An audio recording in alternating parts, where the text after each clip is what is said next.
Hey, welcome to the process. My name is Dr. John Bush. This is lesson 60, wide receiver positional analysis. This is a continuation of me looking at the different positions over the last 23 years.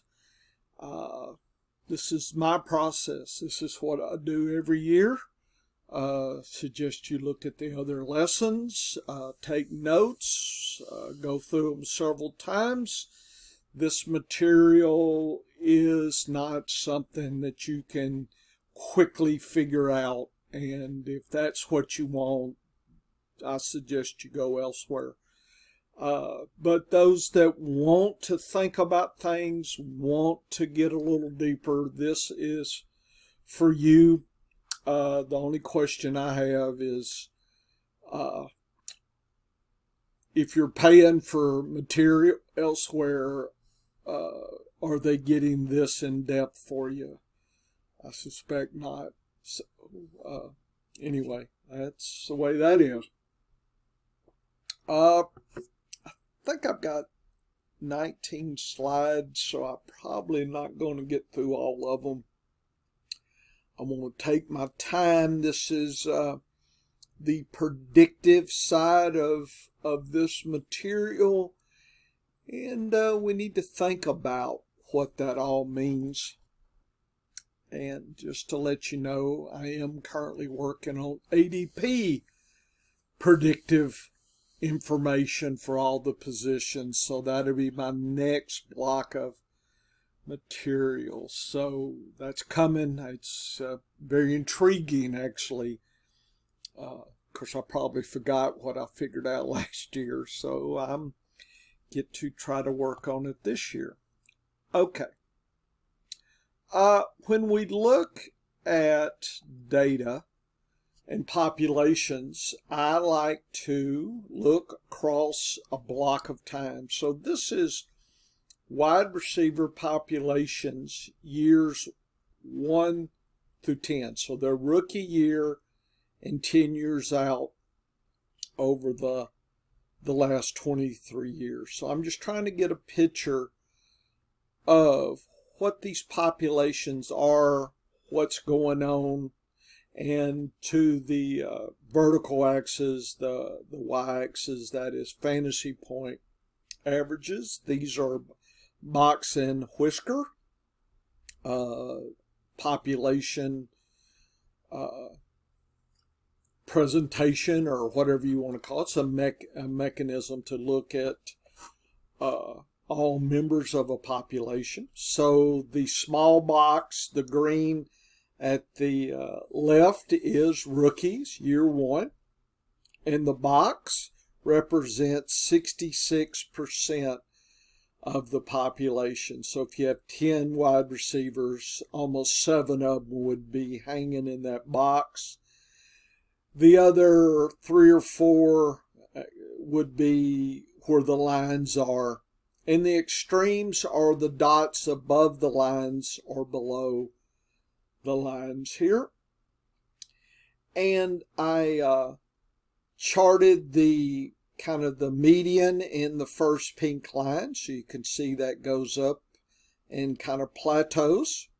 And then I also plotted the extreme of the population, and we look at that and see where that goes.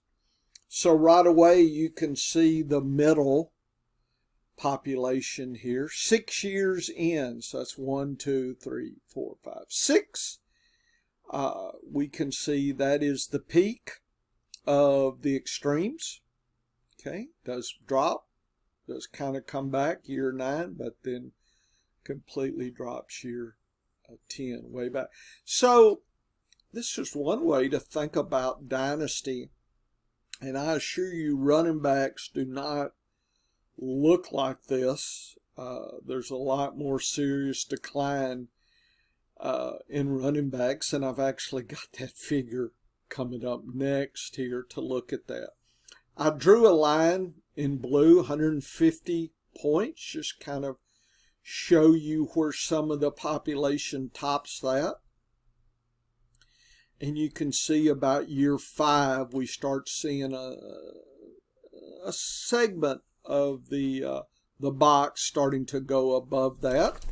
So just kind of as a landmark there, certainly rookie wide receivers. Now again, this is everybody, every rookie, right? Every year too.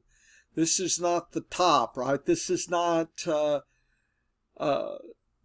Justin Jeffersons of the world. This is everybody grabbed that had any kind of snaps or any kind of data. So we're not looking at the cream of the crop. We're looking at everybody. Just wanting to see what everybody does. Okay, you've got to have foundational knowledge. See reference class forecasting to understand what the foundation is, and then you can go from there. Okay, so you've got to master the foundations first, and nobody does that on Twitter. And nobody has this data. If they do, they're not showing it. So I don't know. Maybe they don't understand it. I don't know. Okay. It's just sad to me. Anyway, let's see what else. So I think there's a gradual increase and a plateau. So the increase is probably, the median there's about 6 years, and it kind of stays the same. So there's an increase, rookie, year 2, 3, 4, and we start about year 5, we start seeing that plateau. So you do see some nice increases in wide receivers early in their career, which is, that's not earth-shattering. People predict that. I don't know if it's the old breakout season 3 routine. It looks more like the group is peaking 6, 7 right there. Actually, the top is predicting peaking at 6 there. Okay, so there it is, 150. You're starting to hit that about year 5, and you stay above that. Even to year 10, we've got some wide receivers. Some of the tough survivor veterans are still producing. Not a whole bunch, but what, 1/4 of the box or something like that. So that is something significant.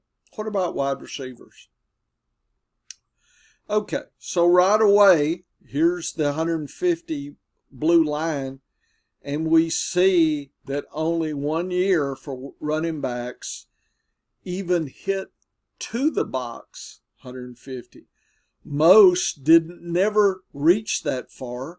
This is the peak, so 1, 2, 3, 4, 5, 6, and then a decline. Okay, a 6 and then a decline, and they never have reached that value. So just blindly, if somebody says, here's a 10-year-old wide receiver, 10-year-old running back, you know nothing else, the wide receiver is a better choice, folks. Just blind starting out. I understand we can get deeper in research, but just the foundation, right? The running backs are further behind than the wide receivers. It's good to know that. We do see an increase in rookie year 1, 2, 3, 4, and it's peaking year 5 and a decline. Deep Mike has mentioned that second contract concept, and it could be explaining some of the data, but the concern I would have, folks, is only 1 year is the population even touching the 150 level as a group. So you really got to be cautious about your running back populations and who you're drafting. And I think people know that. I don't know if they have the data to say why they know that. Somebody said it on Twitter or something. I don't know where they get that data. But here's the data, right? So here you do your own analysis and take a look at that. So to me, I thought that was quite interesting there. Okay, so now you've seen that. The next piece of data is we're starting to do some prediction here, predictive work. And so now we are looking at wide receivers in year one that have got 140 fantasy points or higher. And then we ask the question, what do those look like year 2, 3, 4, 5, 6? In other words, their rookie year, they flashed 140 points. Is that good for Dynasty? Is that good news for us? Is that telling us something there? So, 140. Year 2, here's what they look like. Year 3, 4, 5, 6. And notice that the upper echelon is double what they scored in their year one, right? It's 330, 60, 70, 437, back to 350 year 6. So I think wide receivers that are peaking 140 are worth your attention year 2 through 6. Here's another way to look at the population. I just put the pink line at 250, so you can just kind of see who's above that in year 2. So they did 140 points year 1. What do they look like year 2? We get a distribution. Okay, year 3, year 4 kind of slacking, but year 5 they kind of bounce back. So I think the take home is a good part of those wide receivers are maintaining their elite status and are being above 250. That's very intriguing. So the question is there any difference in these populations? Okay, we can look at that. We use something called analysis of variance, called an ANOVA. And I looked at year 1 versus 2, 3, 4, 5, 6 and asked question, is there any difference? I think I might even went to year 7. I may have went to year 2 to 7. Anyway, the probability that there's a difference is basically 50%. So it's not the treatments, i.e. the years out, is not significantly different. So there's no different in that. They're all kind of the same group. So I think that's kind of interesting. So I would ignore that. So I asked then the next question, what about in their rookie year, wide receivers below 140 but above 89, years 2 to 6? So right away we see that the 200 level, which this was above 140, here's 200. You can see you're bisecting the population almost half. It's a little, 40%. Here, none of them even crossed the line. So, rookies that cannot flash above 140, folks, they are not going to be a world beater as a group. And somebody said, well, I know, I understand stats, they're always extremes, but foundationally understanding as a group with no other knowledge, you would expect rookies their second, third, fourth, fifth, 6th year out not to be the elites. They won't be the ones. They'll be maybe the 2, maybe the 3s. You're saying, well, there's some good. I understand. This tells you better do your research very carefully. Okay, you can get lucky here. It's almost very little research and you're probably going to hit something. You see the difference versus, boy, I'm really going to have to dig a little deeper to find the nuggets. Okay, if you don't understand that, then you're applying too much effort maybe here and not enough here, and you get a big surprise at the end of the season. Okay? So that is the magic of my process and what it does. And it takes a while and takes some thinking about what I'm delivering to you guys, girls, folks. Here's the data. If you look at, say, 150, you start seeing decline 5 years out. You start seeing less of those guys. So that's a little bit suspicious. So I asked the question, is there a difference in any of those? In other words, being lackluster rookie, year 2, do they somehow become magically better year 6? The ANOVA says, no, they don't. They're all the same. Okay, which is interesting. Okay, so prediction-wise, I think that's really something to consider. Now go back to last year and see who is doing that data there. Okay, so we can look at that data and figure it out. Just to let you know, I quickly looked at 2022. I didn't see any rookies above 140. The best I saw was Garrett Wilson at 130 something, and who was the other? Olave from New Orleans. So they were, doesn't mean they're not going to be good, but realize they didn't hit that benchmark. Okay, so how do I approach that?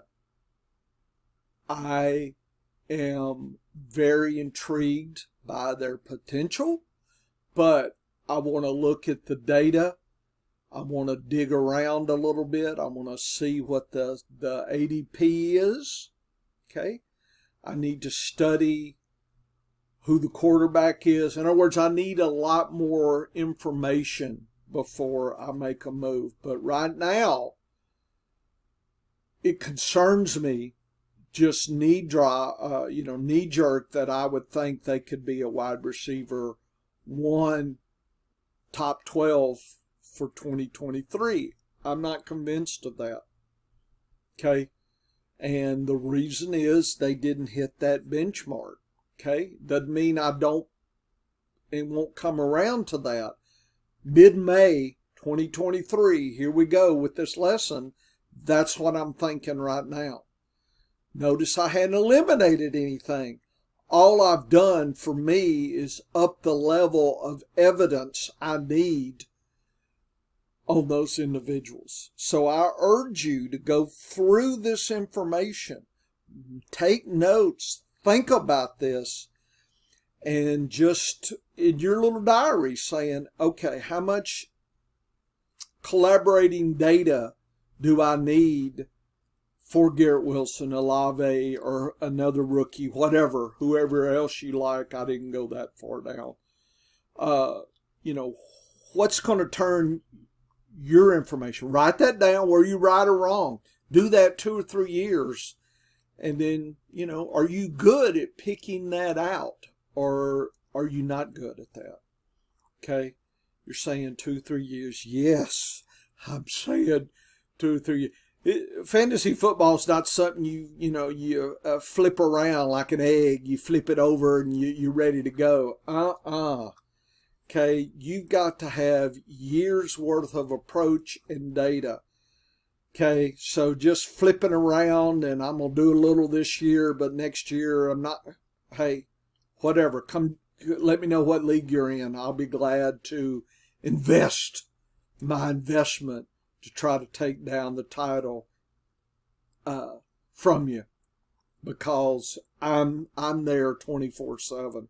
Okay, I'm walking through walls to figure this stuff out. Okay, so be aware of that. Again, I haven't made a dramatic pronouncement, from the mountain in the tablets. Here it is. This is the answer. I'm telling you, that worries me. I want to see the data. I got to think. I got to see what value I'm getting. Is it worth my gamble? Okay.